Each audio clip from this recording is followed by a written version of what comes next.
Dear students, BA प्रथम वर्ष प्रथम पेपर भौतिक भूगोल के अंतर्गत आज हम नदी के कार्य और नदी के कार्यों द्वारा निर्मित स्थलाकृतियों के बारे में बात करेंगे। इससे पहले के लेक्चर्स में मैं आपको अपर्दन चक्र क्या होता है और डेविस और पेंक के द्वारा जो अपर्दन चक्र दिए गए हैं उनके बारे में बता चुकी हूँ। हमारा जो सिलेबस है उसमें हमें दो जो शक्तियां हैं जैसे नदी और हवा, उनके द्वारा निर्मित अपर्दनात्मक और निक्षेपात्मक स्थलाकृतियों के बारे में अध्ययन करना है। सबसे पहले बात करते हैं नदी क्या होती है। जैसा कि हम सभी जानते हैं, हमारे इस धरातल पर जल जब किसी निश्चित दिशा में ढाल के अनुसार पृथ्वी के गुरुत्वाकर्षण के कारण बहता है तो उसे हम नदी कहते हैं। नदी एक निश्चित दिशा में बहती है और ऐसा जो है वो पृथ्वी की गुरुत्वाकर्षण शक्ति के द्वारा संभव है। और जैसे जैसे इसके मार्ग में ढाल आता है वैसे वैसे जो नदी है वो अपना वेग है अपने मार्ग में धीरे धीरे परिवर्तन करती रहती है। तो इस तरीके से जो नदी होती है वो हमारे इस धरातल पर बहती है और बहने के साथ साथ ये समतल स्थापक बल के रूप में कार्य करती है।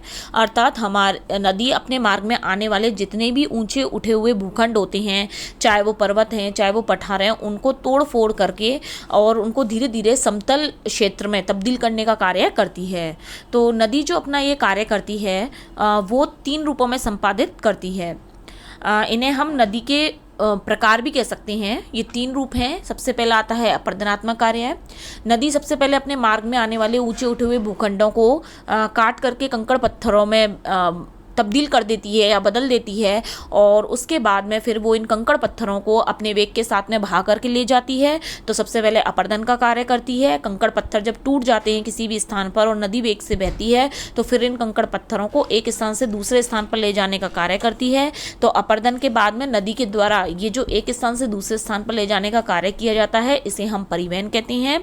परिवहन के बाद में जब नदी अपने साथ कंकड़ पत्थर लेकर के जाती है और लास्ट में जाकर के जब नदी का वेग धीरे धीरे कम होने लगता है तो वहां पर जाकर के नदी जो है वो अपने साथ लाए गए कंकड़ पत्थरों को निक्षेपित करने का कार्य करती है। अर्थात अपने मुहाने से पहले इन कंकड़ पत्थरों को जमा करती हुई जाती है। तो इस तरीके से नदी सबसे पहले अपर्दन के माध्यम से ऊंचे उठे क्षेत्रों को तोड़ने का काम करती है, फिर उन कंकड़ पत्थरों को परिवहन के माध्यम से दूसरे स्थान पर ले जाती है और लास्ट में उन्हें अन्य जगहों पर ले जाकर निक्षेपित करके जमा करती है, जिससे कि निक्षेपात्मक स्थलाकृतियों का निर्माण होता है।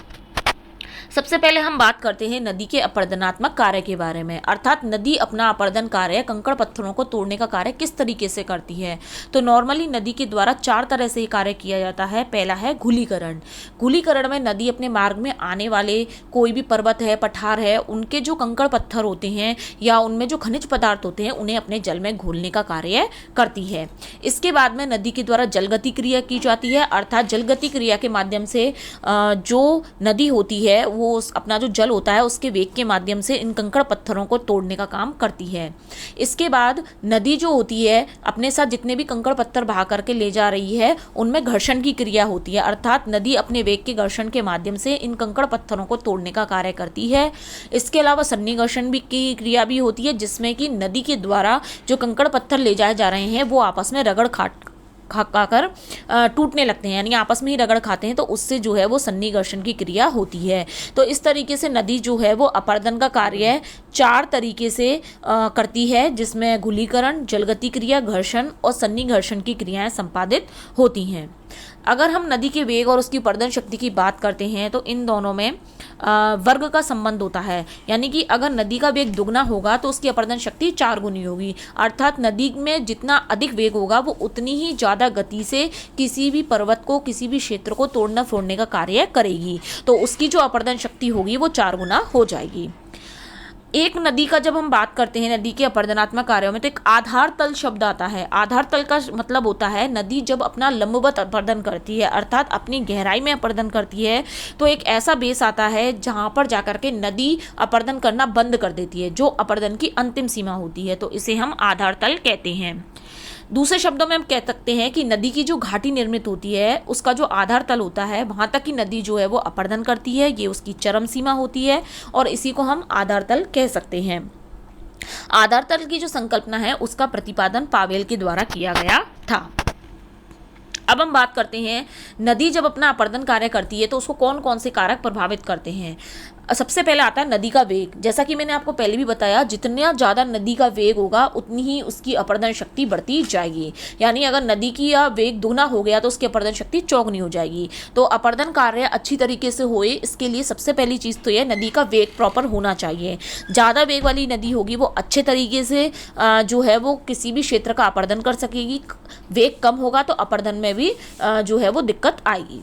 सेकंड आता है नदी में जल का भार, यानी बहुत अधिक मात्रा में जल बह रहा है तो अपर्दन कार्य भी बहुत अच्छी तरीके से होगा। तीसरा आएगा नदी के साथ रहने वाले कंकड़ पत्थर आदि मलबा, यानी नदी जो है अपने साथ में जब कंकड़ पत्थरों की ज़्यादा मात्रा लेके जाएगी तो जो सन्निकर्षण की क्रिया होगी वो भी ज़्यादा होगी, जिसमें वो अन्य कंकड़ पत्थरों को रिगड़ खा करके तोड़ने का कार्य करेगी।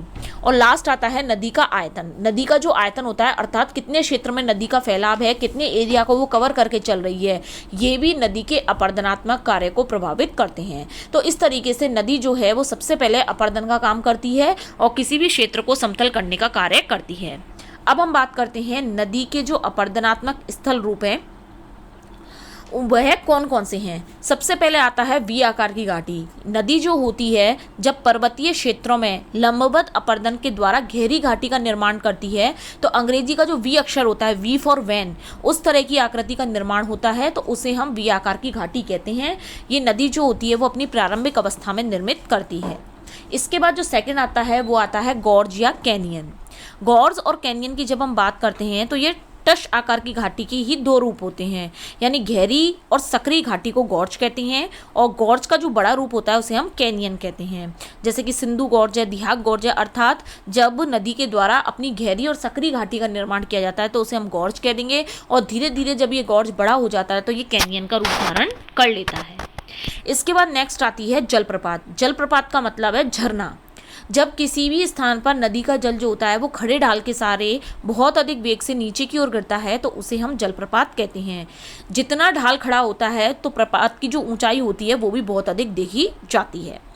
इसके बाद जो छिपिका होती है, छिपिका की ऊंचाई जलप्रपात की अपेक्षा कम होती है, यानी और ढाल भी सामान्य होता है। तो जब अधिक ऊंचाई और ढाल अधिक होगा तो उसे हम जलप्रपात कहेंगे और जब कम ऊंचाई और ढाल सामान्य होगा तो उसे हम छिपिका कहेंगे, जैसे कि एंजल जलप्रपात, नियाग्रा जलप्रपात आदि। इसके बाद आता है जल गर्तिका। नदी क्या होती है, अपनी तली में जल भंवर के समान यानी गोल गोल घूमते हुए पत्थर के छोटे छोटे टुकड़ों को तीव्र गति से जो है वो चक्कर लगाते हुए गड्ढों का निर्माण करती है। जैसा आप देखेंगे बीच में क्या होता है, किसी किसी जगह पे मिट्टी जो होती है वहाँ पर गोल गोल पानी घूमता है और धीरे धीरे वहाँ पे छोटे छोटे गड्ढे बन जाते हैं, तो इसको हम जलगर्तिका कहते हैं। इसके बाद नेक्स्ट आता है संरचनात्मक सोपान। संरचनात्मक सोपान की अगर हम बात करें तो जैसा कि नाम से ही पता चल रहा है, सीढ़ी नुमा आकृति। नदी जब अपने वेग के साथ में बह रही है और रास्ते में उसको कठोर चट्टान भी मिल रही हैं और मुलायम चट्टान भी मिल रही हैं। जब कठोर और मुलायम चट्टानें परतों के रूप में क्रमिक रूप में जमी हुई मिलती हैं तो जो मुलायम चट्टानें होते हैं वो नदी के द्वारा आसानी से अपर्दित हो जाती हैं, जिसके बाद में जो कठोर चट्टानें होती हैं वो एज इट इज़ बची हुई रह जाती हैं। तो ऐसा करने से जो नदी की घाटी होती हैं उसके दोनों ओर सोपानाकार सीढ़ियों का निर्माण हो जाता है। इसे हम संरचनात्मक सोपान कहते हैं। इसके बाद जो नेक्स्ट स्थलाकृति बनती है वो है नदी वेदिका। नदी वेदिका जो होती है वो नदियों में नवोन्मेष या पुनर्युवन के कारण बनती है। अर्थात नवोन्मेष क्या होता है, जैसे नदी किसी भी क्षेत्र में बहती हुई जा रही है और अचानक से जब वो अपना मार्ग बदल लेती है तो जैसे ही वो मार्ग परिवर्तित करती है तो बीच में एक अलग स्थलाकृति का निर्माण होता है जिसे हम नवोन्मेष या पुनर्युवन कहते हैं। अब इसमें क्या होता है, जो प्राचीन घाटी होती है वो नवीन घाटी में एक सीढ़ी या सोपान की तरह अलग हुई सी लगती है, तो इससे अनेक प्रकार की सीढ़ी नुमा आकृतियों का निर्माण होता है। इसे हम नदी वेदिका कहते हैं। इसके बाद आता है नदी विसर्प। नदी विसर्प के अंतर का निर्माण कैसे होता है, जब नदी जो होती है पर्वतीय क्षेत्रों से बहती हुई आती है और मैदानों में प्रवेश करती है तो क्षैतिज अपर्दन के बहुत ज़्यादा प्रभावी होने के कारण ये क्या करती है, घाटी को गहरा करना तो बंद कर देती है बल्कि चौड़ा करना स्टार्ट कर देती है, जिससे नदी जो होती है वो सीधे मार्ग के बजाय टेढ़े मेढ़े होकर के चलने लगती है। इससे नदियों के मार्ग में बहुत ज़्यादा मोड़ बन जाते हैं। इन्हीं मोड़ों को हम विसर्प कहते हैं।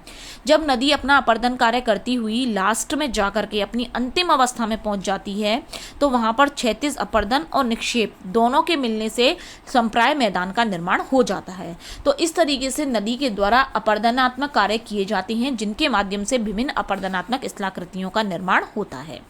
इसके बाद में नदी अपना परिवहन कार्य करती है और परिवहन कार्य के बाद में निक्षेपात्मक कार्य करती है, जिसके बारे में हम अपने अगले लेक्चर में पढ़ेंगे।